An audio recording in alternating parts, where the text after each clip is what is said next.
Welcome, everybody. This is the session which I'm recording actually from my home office. This is the session which we're going to run about, let's talk about brighter future for PhD students and postdocs.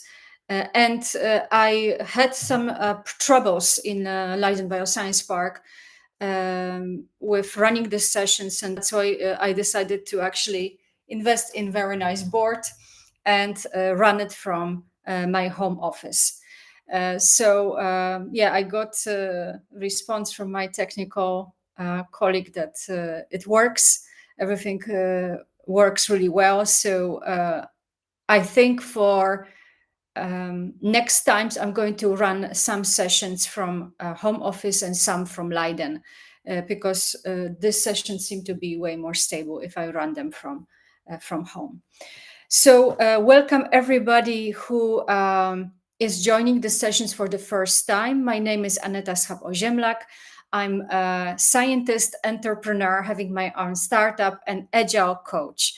I am a person which did PhD, followed by 4 postdocs in life sciences, and with head full of ideas and a lot of initiatives, I decided to start my own company, but company which is based on collaborative driven initiatives or partnerships, because I strongly believe that academic industrial partnerships can bring innovation to the next level.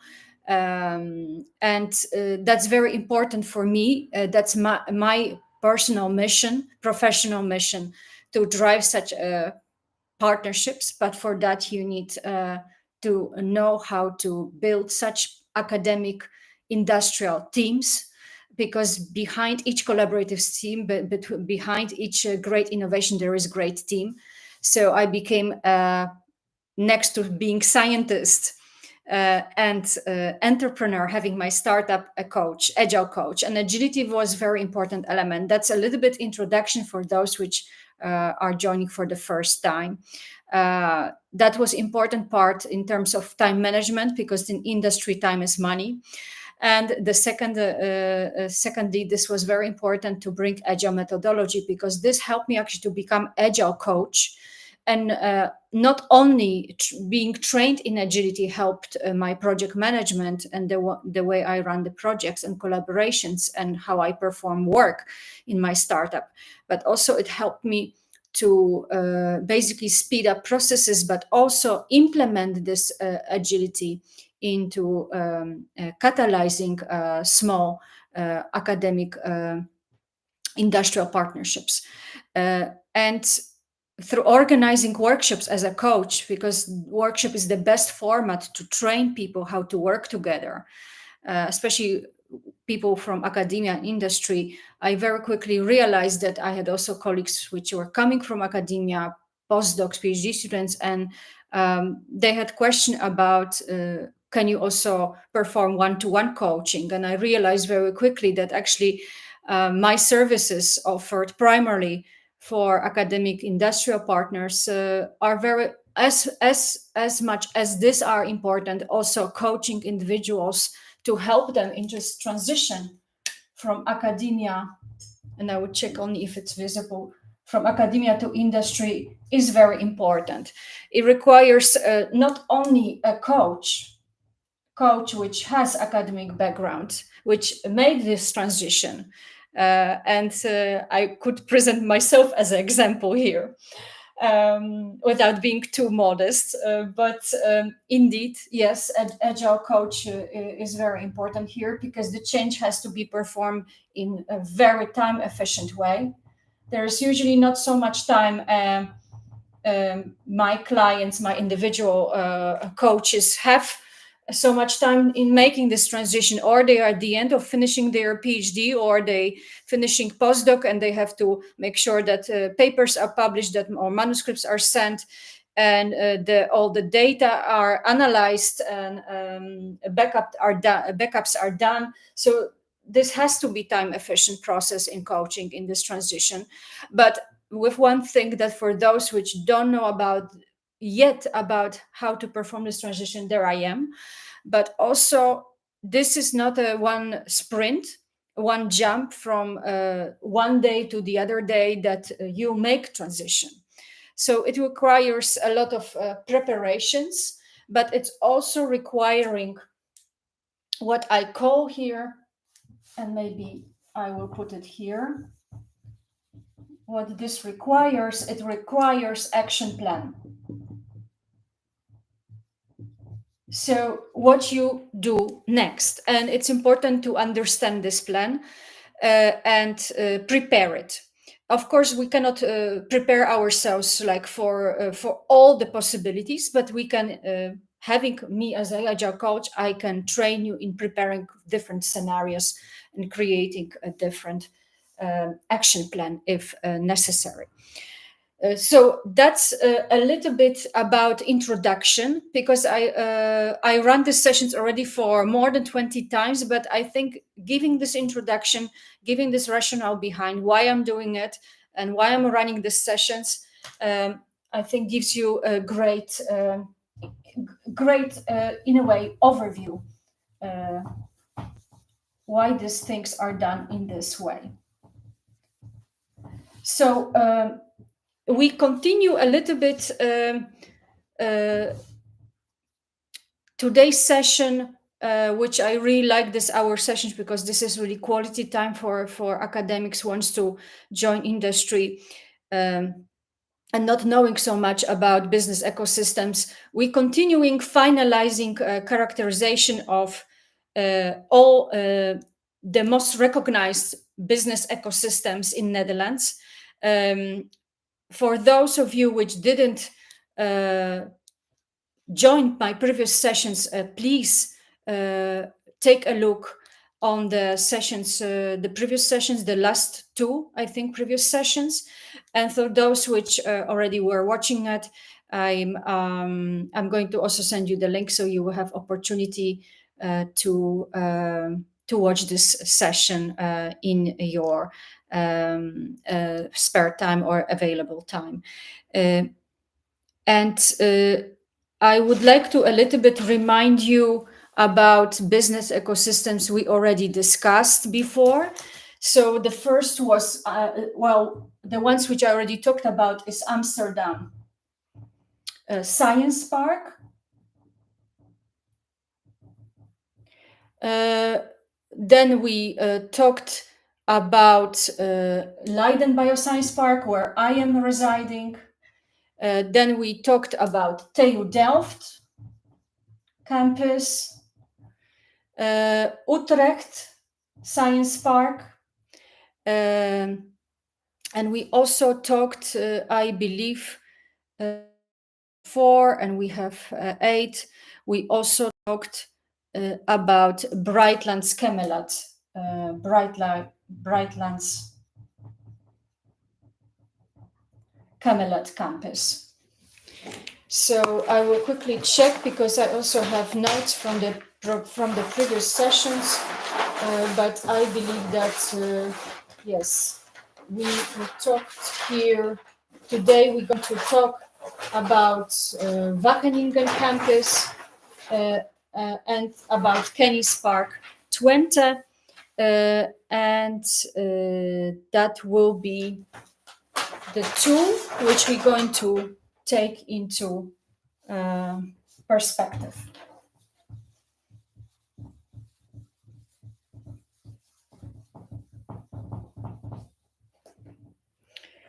So we are going to start from all this.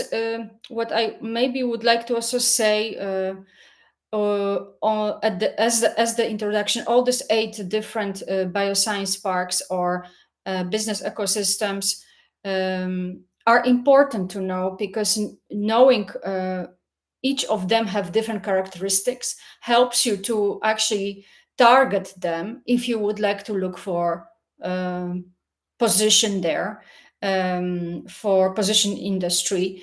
And each of them is different, so giving you some insights into each of them helps you as a candidate which wants to make this transition to join particular one, to choose one, or choose the ones which are relatable to your professional background. So I'd like to start from the, let me see, from the Wageningen one. Or maybe we can start from Twente, because I have here notes first from Twente, and this doesn't really matter in this case. So Twente, it's called Kenny's Park Twente. As previously, I will give you some numbers, not too many, the ones which matter. Kenny's, for those which don't know Dutch, it means knowledge. So this park area, I always give areas because the area gives you perspective how big this bioscience park is. So this is the area.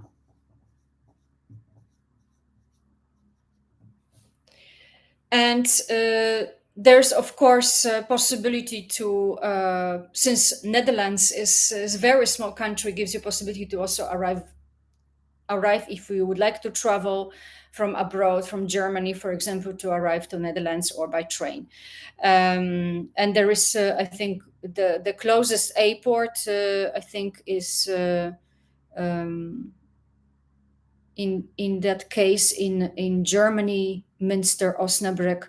But I think, as I said, Netherlands is small enough, so you can also, for those which are from outside, because these sessions I also perform for people, make sure that they are inclusive for people from abroad, so that you guys also have also idea about, if you would like to perhaps think about relocation, what are the distances here.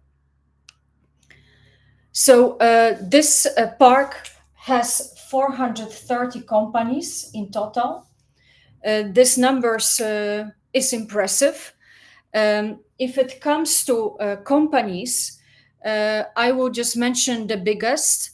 So there is Demcon, and I hope this is going to be visible. Otherwise, I will remove this, and I think then I'm sure that everything is visible. So Demcon, and I'm not going to comment about each of these companies, but as the ones which I'm particularly mentioning are related to life sciences. But for detailed information, please go to the website. There is Sigmax.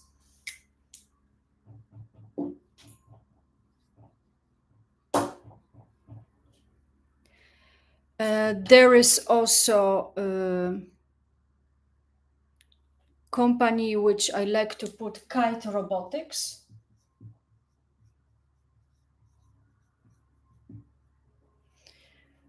And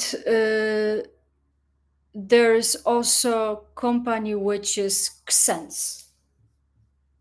Of course, this data I have, these are not the data from the last year, so certain companies might be added. But if you Google also Kenny's Park Twente, then you will find more updates about this science park. What I also would like to comment here regarding the ownership. Ownership I always mention for each bioscience park, because this also determines what type of science park it is.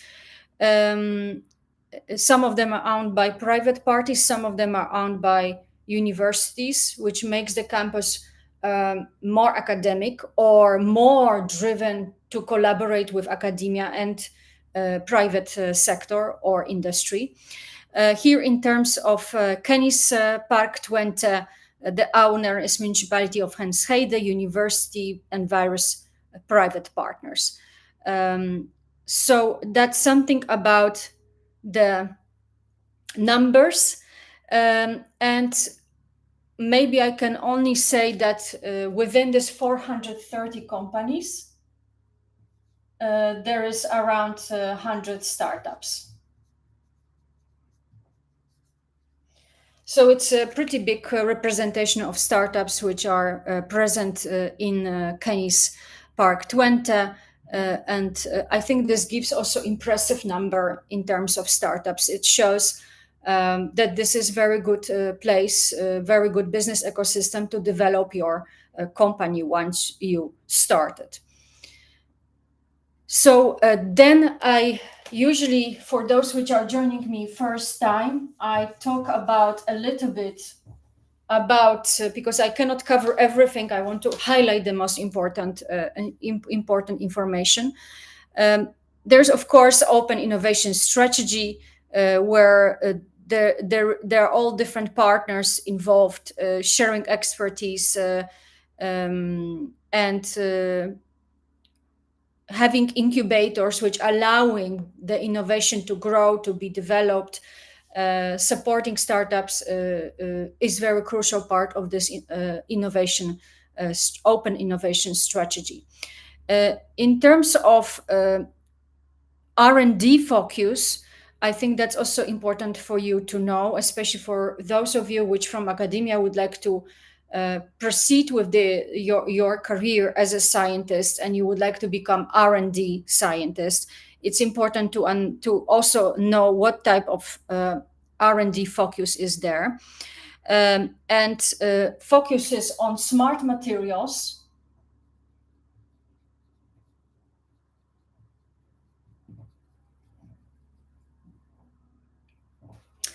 Then nanotechnology,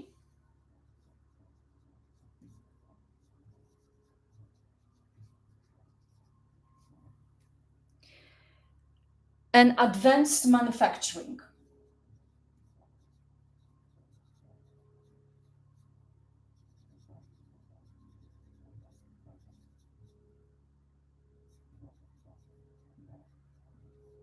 So these are the main three which I'd like to mention here. Uh,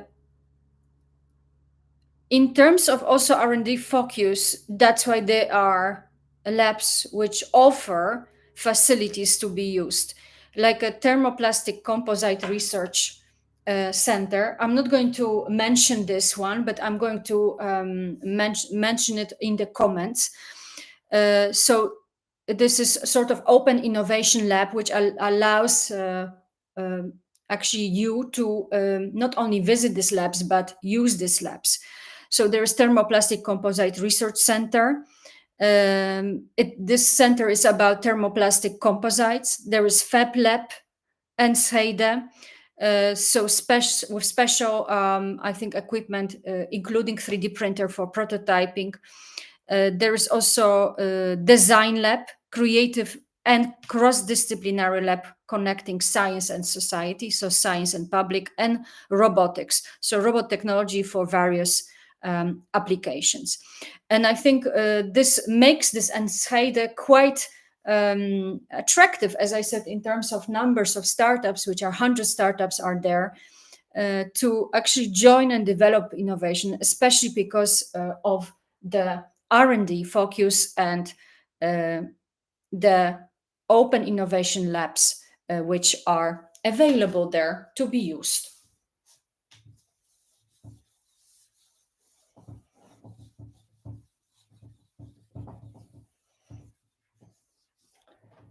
So the next thing which I'd like to comment about, that's usually the way I'm characterizing the science park, are the startup facilities. These are also, I think, important places to start working in industry, because you can also imagine that if you want to make transition from academia to industry, of course, it would be great to join multinational company, but you should not forget about startups.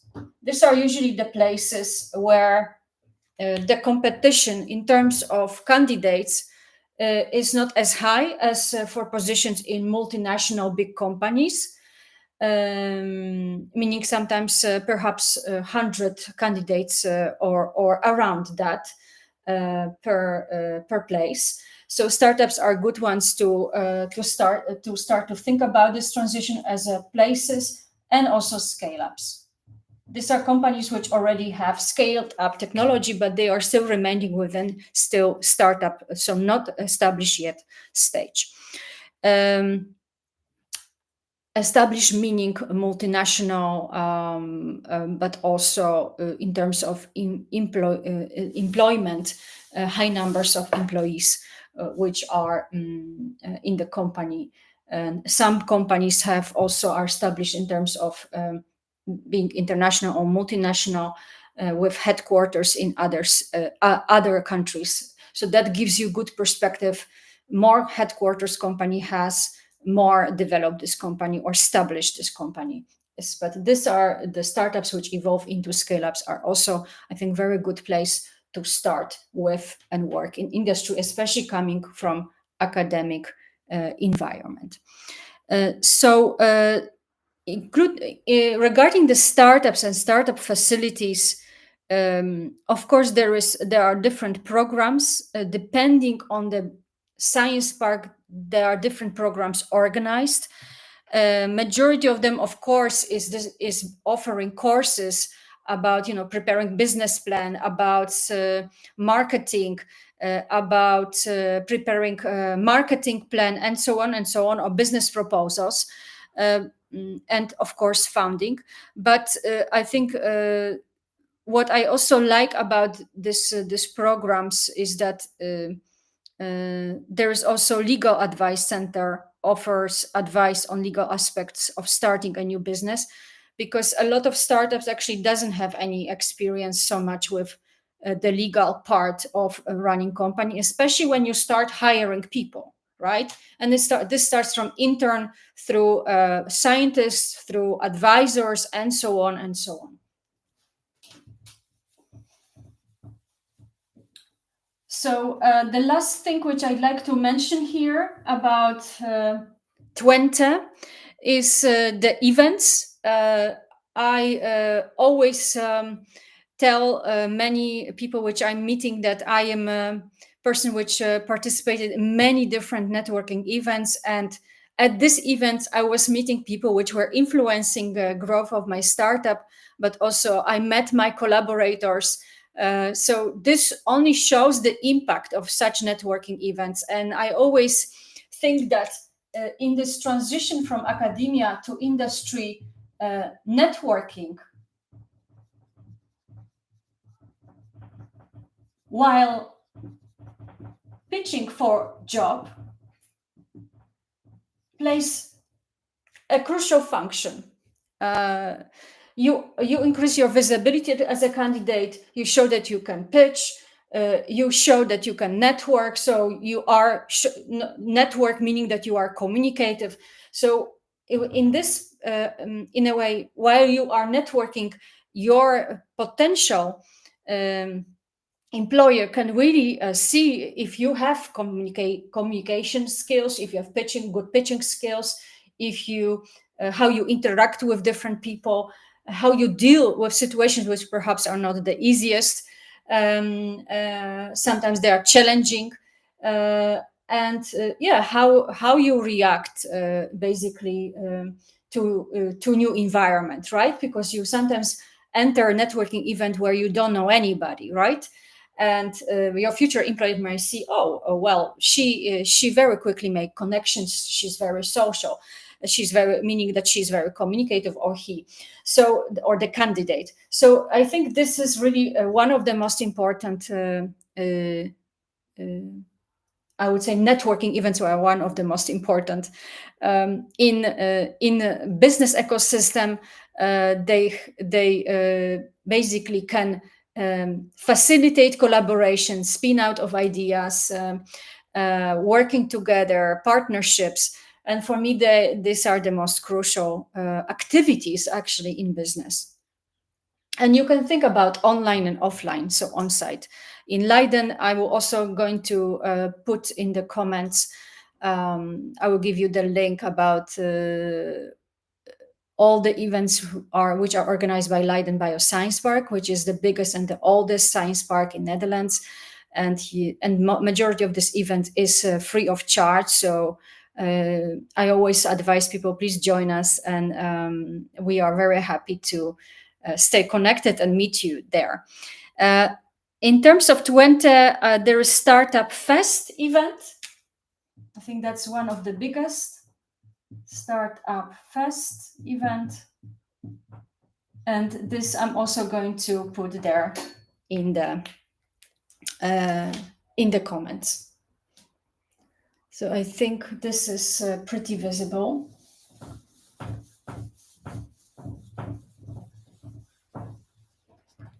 So then I'd like to move my attention to the next park.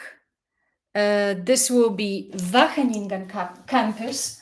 As the name already suggesting, it's very different from Twente.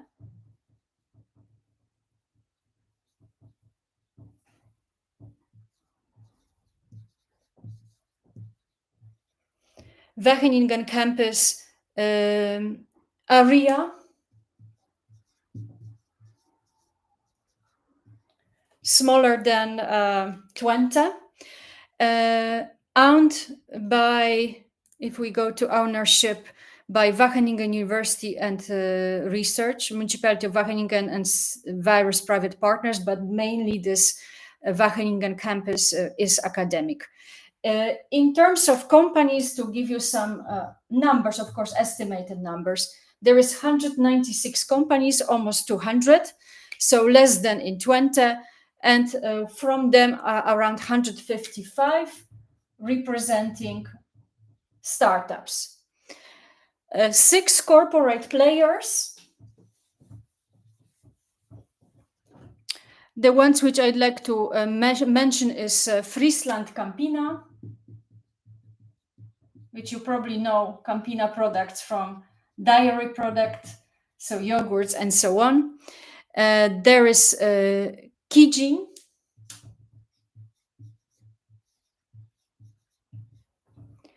There is a company which is also known, Dupont. And Eurofins. I'm going to maybe put it here so that it will be visible.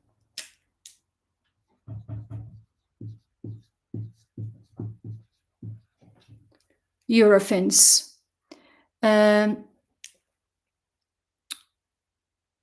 Now, knowing about these companies, of course, you might heard about R&D focus or presume what will be R&D focus. And of course, R&D focus is related to health. So R&D focus is healthy and sustainable food.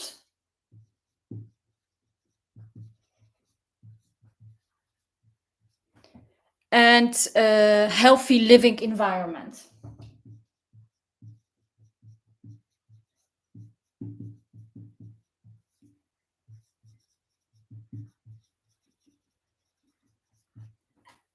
So these are the 2 main focuses. And of course, this campus, even its academic, is driven by open innovation, meaning institutes which belong to Wageningen University, including Wageningen Research, environmental research, economic research, plant research, food and bio-based research, and livestock research actually offer state-of-art facilities for pilot scaled studies. So in a way, early stage research.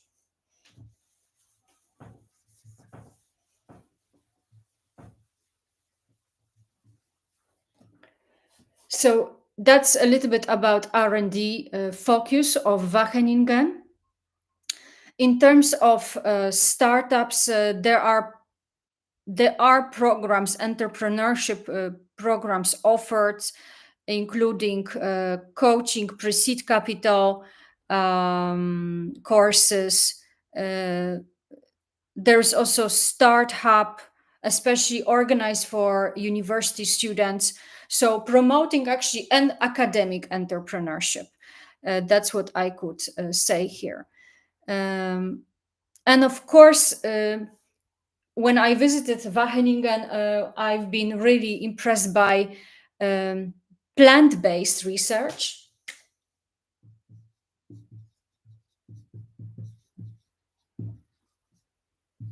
including a lot of academics which really actively looking for translational impact or becoming entrepreneurs. And I think this plant-based research and innovation of Wageningen is something which is very unique compared to other campuses.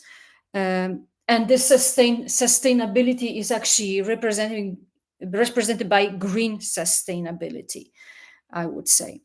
So that's about the a little bit about startup facilities and programs shortly. Um,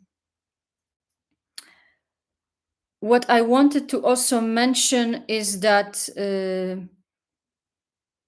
perhaps that's important that Wageningen University is the winner of Sustainable Bull 2014 award for the most sustainable university in Netherlands. So that's also, I think, brings this sustainability footprint. And there are some events, although I didn't participate myself. I've been participating in many events in Netherlands in many different science parks, but I think I didn't participate yet in Wageningen events. This is this more academic campus. There are no like very big events which are organized or promoted perhaps locally only in Wageningen. So the next park which I'd like to talk about, it will be the last one. I see already we started. I have to check actually the time when we started. I'm running already this session for 32 minutes. Only 28 minutes to go, precious minutes to have this quality time.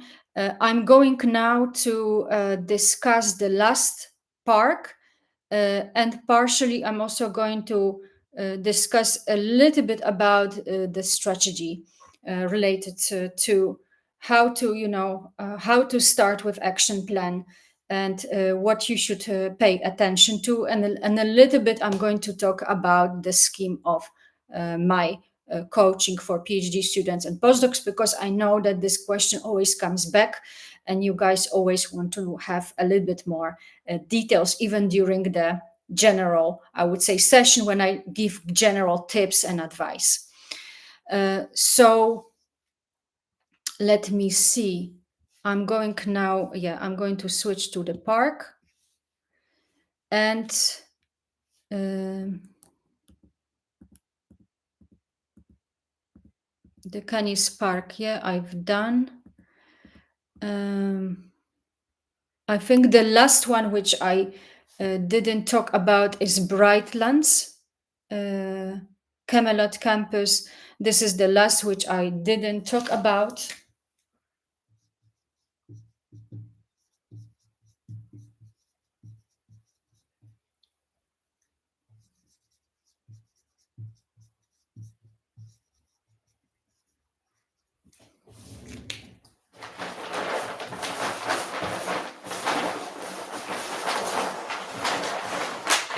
I'm also looking through the Canis Park and the campus.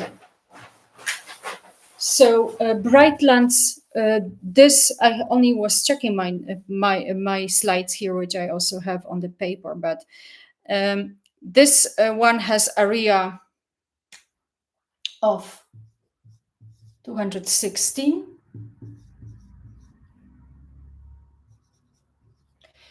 And in terms of the companies is there's not so many, 77, where 17, around 17, maybe this numbers is already higher, there are startups. And I'm also going to do a quick check if things are visible. Yes, I think it's still visible, but I'm going to try to write this a little bit higher so you can also see all these numbers, and those which could be missing, I'm going to put later in the comments so that you cannot miss what was on the board. Um,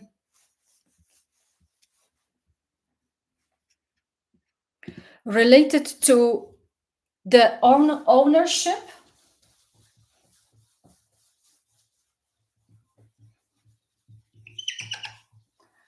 the owner of this particular um, science park, Camelot Brightlands, is DSM.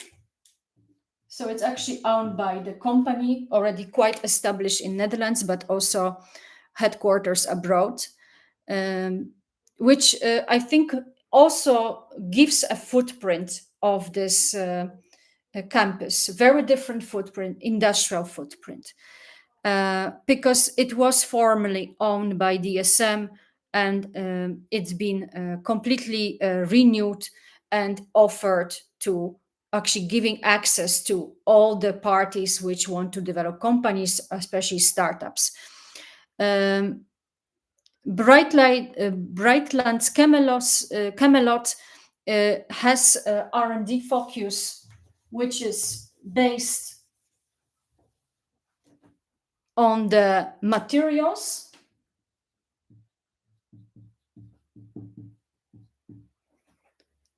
on the life sciences,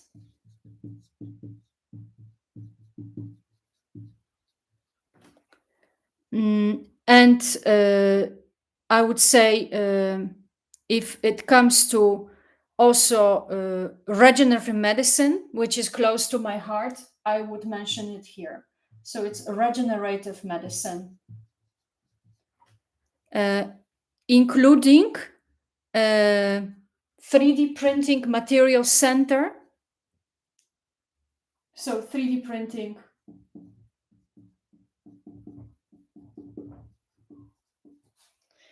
and pilot plants and mini plant facilities.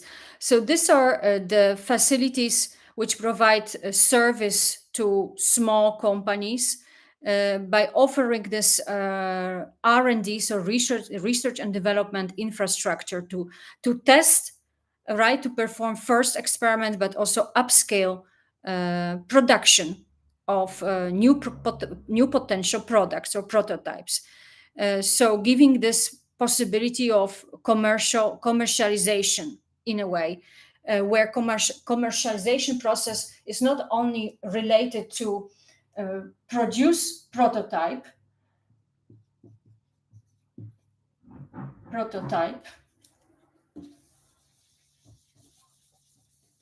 or product,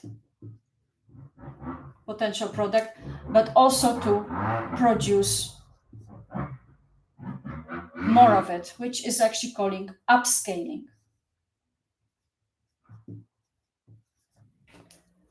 So this is something which I also would like to comment here.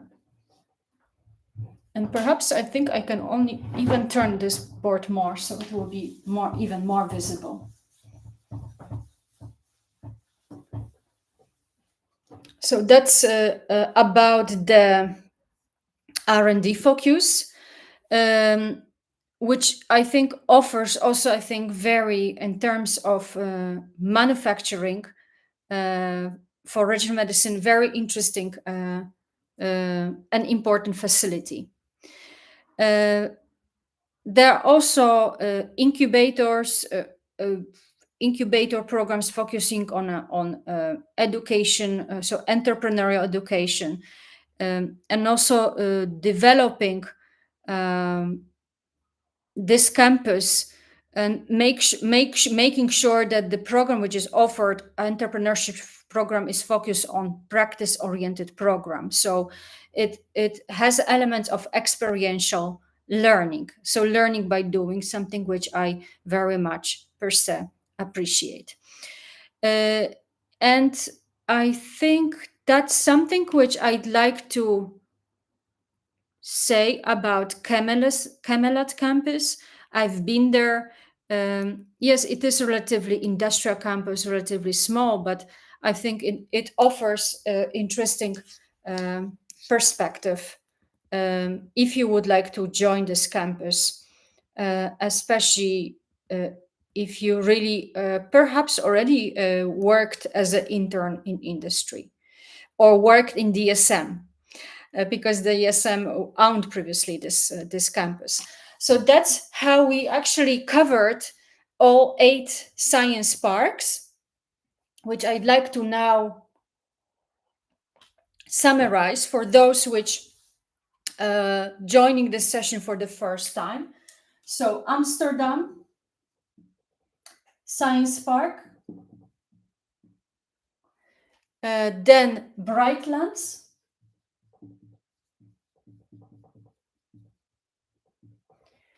Camelot Campus, High Tech Campus Eindhoven,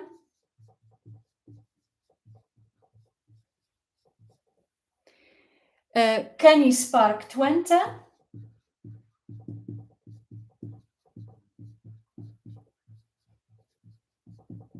and I just do a small check if this is on the board. Yeah, I can continue with writing. LBSP, so Leiden Bioscience Park, TU Delft,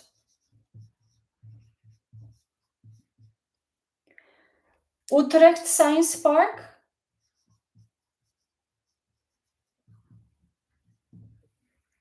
and Wageningen.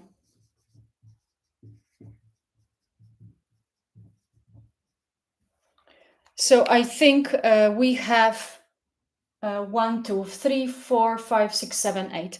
We have 8 of them, which I'd like to here bring it. And I think now you can see it even better, or I can actually slightly also move computer so it will be visible. And I think that will give you a better perspective of all these 8 bioscience parks in Leiden, but also, in Netherlands. And as I said, I would not here position which of the science parks is the best. I think it really depends based on my highlights and your professional background, to match your professional background, besides professional background, also place where you stay, because each of them is located in different parts of Netherlands. Of course, Amsterdam, Leiden more central, and Delft and Utrecht, and a little bit further Wageningen, Twente, Eindhoven, and Enschede, Brightlands. So it's something which I think it's important also to realize where you are based, but also what is your professional background.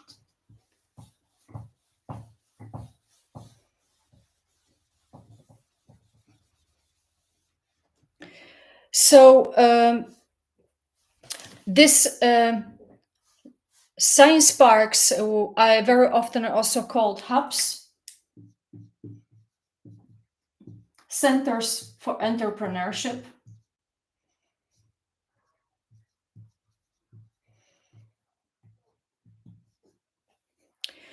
And we have, of course, 8, but doesn't mean that there are other places which are perhaps smaller, which are in Netherlands, and maybe they're all, organizing certain initiatives at universities. That's also quite possible and quite known. In Leiden, even, I know that at LUMC itself, there are initiatives organized together with Technology Transfer Office, LURIS, but also others, which very closely collaborate with Leiden University Medical Center, but they are not really part of entrepreneurial incubator, which, for example, belongs to Leiden Bioscience Park. So I think you also, this is just example, but you can also, wherever you are based, please also be active. I think that's something which I also would like to give as a advice, to stay active, to search for even small initiatives, entrepreneurial initiatives at your university. So to help yourself also in preparing for this transition to industry. And I think saying that, I'd like to now a little bit talk about scheme of coaching, because as I said, this is frequently coming question, which I think sometimes I think about Q&A. Perhaps we're going to also make Q&A with you guys. So a lot of things will become more and more, I hope, transparent and useful too, because the sessions are meant to be useful. And now I'd like to a little bit give this answer about the coaching, the scheme of coaching, and what type of coaching I'm performing, and how this coaching is actually what type of coaching this is, but also what kind of steps in this coaching are involved. So for me, being academic, having startup already for 7 years, being in Leiden Bioscience Park, developing collaborations myself, helped me to realize in coaching that this transition, as I said, requires time efficient process. So being agile coach helps me as a coach and helps you as my potential coach in making this transition time efficient. But also knowing as ecosystem and other ecosystems helps me to, in a way, prepare you, and what I call offer you tools or toolbox, which will help you in applications, in being prepared from this for transition for academia to industry. So this coaching first involves what I call work on your CV. CV is very important.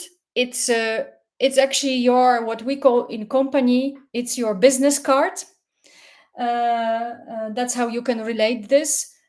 Shows not only highlights your experience, but also well prepared, helps you to be noticed, right? To be visible. And that's very important across many, many CVs which companies are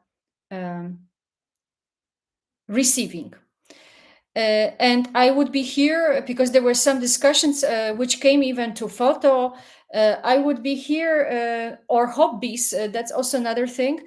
I would be here very open-minded and include photo and include hobbies. Very often, sometimes you may get questions about hobbies. And these are important things, because companies are hiring you as a person, not as a candidate without knowing who you really are and what you like, what you don't like. So I think it's important inside of companies to know it, and how you look like and what are your hobbies, for example, or extracurricular activities. That's also some question which very often comes back, or also volunteering activities. So CV, I help you first to prepare CV. Then we go through motivation letters. Writing letter is important. I can only share one of the stories. I of course cannot bring here names, but actually my coachee have been asked to write a letter, rewrite letter the way that she would be hired. And I think this was a challenging task, but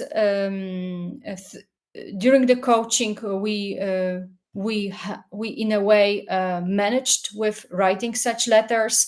So I give you samples of letters, and based on the samples, you also, together with me, in very active process learning by doing, learn by doing how to write letters. And letters can be the good letters might even decide if you will be hired. So I don't think you should think that you should disregard motivation letter, that only CV matters but not motivation letter. No, they both matter. And this letter you can also use later to create pitch. So these are very important elements in the process, and that's why we first focus on making sure that your CV is standing out, that it's created for industry, it's not academic CV.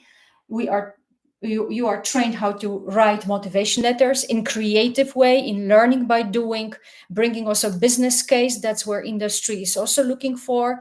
They're looking for the situations where you could show your troubleshooting, for example, skills or project management skills, not just to keep just shortly mention, yeah, during PhD acquired skills like project management. That's not enough. That's not interesting enough. I think you have to also bring some elements of storytelling to the letter. So that's the way I am training you as a coachee. And I think person which also enjoys writing proposals, writing grants, writing letters also to investors. I think I enjoy writing. And I think that's something which you have to realize, that you need to write a letter, especially when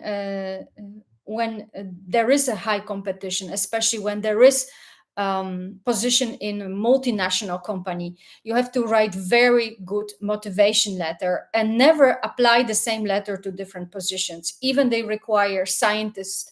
Always challenge yourself, write letter in different way, phrase it different. That also trains your english skills, because not all of us are uh, native speakers. So that's one. That's next stage which I'm training you. The next stage after letters is, of course, we choose list of companies. Uh, with samples, not having samples in mind, we identify top 10 or top 20 or top 30.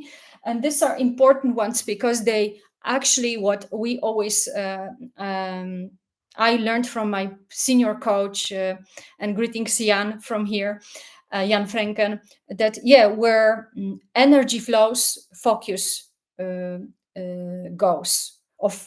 So it's a matter of, creating your list of companies which you would like to work in, where not it's not only related to your professional background, but it's also related to the work environment these companies offer. And that's why these networking events are so important. So list of companies. Then of course then the next stage is applications, right? You apply for jobs, knowing how to write letters, having this list of companies, apply for jobs. The next step is pitching. Pitching, this is the part where I told you motivation letters are very good to use to create short-term pitch. So I call it, many times of you hear about this. This can be elevator pitch, but it also can be 3, 4, or 5 minutes pitch about who you are, what you're looking for, especially if it comes to open applications. Yes, open applications. So also open, I call it open pitch. And pitching sessions are very important because they really train you how to communicate your background, your skills in a short form. Companies don't have time for that. Recruiters don't have time for that. Not only that there are so many candidates, but they have so many things to do except the hiring process, especially in small companies or big companies. This is always very good if you can in concise way introduce yourself. So this is the pitching is very important. Then the next step, I think is, of course, you apply for job, you get interview. So this is the step where the interview comes. And I also had coachings where we were training intensively, especially with my American colleagues. I've been asked to participate as an agile coach in boot camp. And Americans said, well, these people which were there on the boot camp, PhD students, we are quite fine with a lot of the steps, but we are not so good if it comes to interview. We are frozen. We don't know what to say.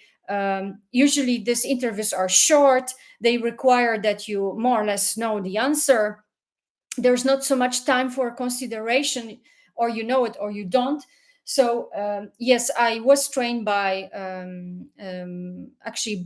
my supervisor, PhD supervisor, which is American, and she graduated from Yale University. So she trained me very well in asking questions, asking also difficult questions. And I think I've been always a person which asks a lot of questions. So my question-driven attitude, actually driven by curiosity, helped me to actually train you and simulate interviews. And of course, this can take this majority of actually mainly I perform online coaching. So actually, it is for all of you globally, all PhD students and postdocs. I'm very happy also to empower you, and we can perform this coaching from any place you are. So this doesn't really matter where you are, if you are in Leiden or outside. So yes, in interview coaching is very important because there is a lot of you which, as I said, are very skilled, have deep knowledge of your subject, but you basically, because of stress level, cannot perform well at interview. And I think these coaching sessions focus on practicing interview are very, very in the end beneficial. Yeah. So especially for interviews when sometimes you are asked to prepare presentations, that's also part of it. Sometimes you are asked for the second interview to prepare presentation. So that's something which is, I think, also, I would say, one of the most crucial skills, interview skills. Can you make yourself visible in the way you communicate at interview? Do you make yourself interesting candidate? Do you make yourself candidate which shows strong motivation? I always also tell that you need to really understand who you are. You have to, more you are aware of yourself, so deeper self-awareness you have, more you can outperform at interview. And don't be afraid to ask questions. That's something else which we also training, because this is a meeting of two parties, your potential employer and you. And there is a space where of course your future employee is going to ask you many, many questions, but you as a potential job candidate, right, for this job can also ask questions. So usually at the end of the interview, you are asked, do you have questions as a candidate? And I think it's important to prepare yourself for one question, one golden question, also to show interest in the company, but also give this, I think, great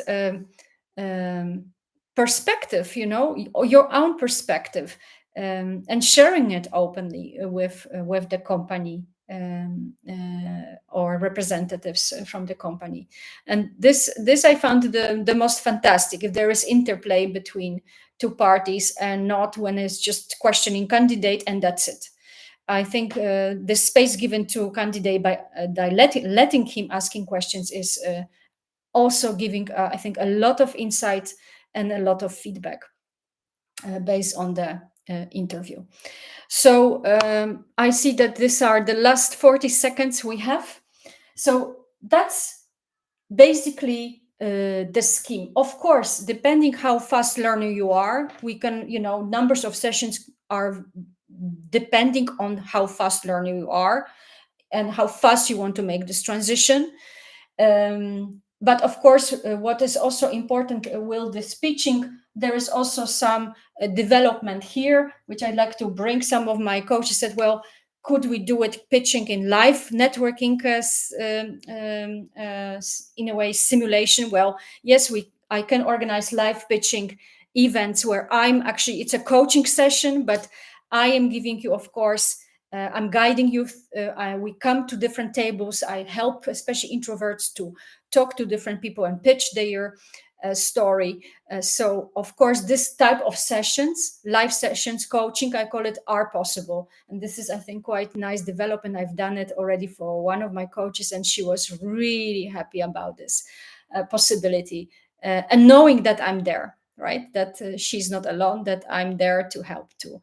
And give her small tips during this live coaching sessions during networking. So this is, I think, something which I'd like to summarize here.